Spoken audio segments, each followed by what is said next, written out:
খোয়াই থানা এলাকার লাঠিবাড়ির কর্মকার পাড়ায় একটি কাঁচা নালা থেকে এক ব্যক্তির মৃতদেহ উদ্ধারের ঘটনায় ব্যাপক চাঞ্চল্য ছড়িয়ে পড়েছে। মৃত ব্যক্তির নাম বাদল সাঁওতাল, বয়স 58। তিনি পেশায় দিনমজুর ছিলেন বলে পরিবার সূত্রে জানা গেছে। পরিবারের সদস্যরা জানান, প্রায় 3 দিন আগে একটি কুঠার নিয়ে কাজের উদ্দেশ্যে বাড়ি থেকে বের হয়েছিলেন বাদল সাঁওতাল। এরপর আর বাড়ি ফিরে আসেননি সে। নিখোঁজ হওয়ার পর থেকে তার স্ত্রী ও মেয়ে বিভিন্ন জায়গায় খোঁজাখুঁজি করছিলেন, কিন্তু কোথাও তার সন্ধান পাওয়া যায়নি। এরপর আজ সকালে কর্মকার পাড়ার একটি কাঁচা নালা থেকে প্রচন্ড দুর্গন্ধ বের হওয়ায় স্থানীয় বাসিন্দাদের সন্দেহ হয়। খবর পেয়ে ঘটনাস্থলে গিয়ে নালার মধ্যে বাদল সাঁওতালের পচাগলা মৃতদেহ দেখতে পান স্থানীয়রা। খবর দেওয়া হয় পুলিশকে। পরে পুলিশ ঘটনাস্থলে পৌঁছে মৃতদেহটি উদ্ধার করে। ঘটনাকে কেন্দ্র করে এলাকায় ব্যাপক চাঞ্চল্যের সৃষ্টি হয়েছে।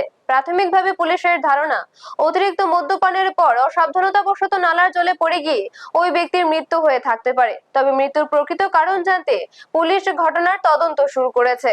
ব্যুরো রিপোর্ট, নিউজ তৎকাল 24। বাড়িতে কোনো ঝগড়াঝাটি হয়েছে নি বাবার সঙ্গে মার? না না, ঝগড়া টগড়া কিচ্ছু করে না বাবা, কিচ্ছু হয়েছেই না। তোমরা কবে খবর পাইছো? আমরা তো এখন পাইছি সকালে যে বাবা এখানে এরকম হয়ে রয়েছে বুয়া। মানে কি কাজ করতো তোমার বাবা? বাবা তো এমনি লাকড়ি বেচে। কবে বাইরে গেছে বাড়ির থেকে? বাড়িতে বার হয়ে তো 3 দিন মতন হইতেছে। তোমরা থানাতে জানাইছো না?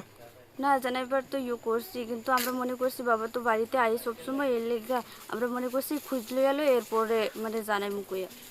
আর আজকে সকালে এমন পাইছি তো আর মানে হয়েছে।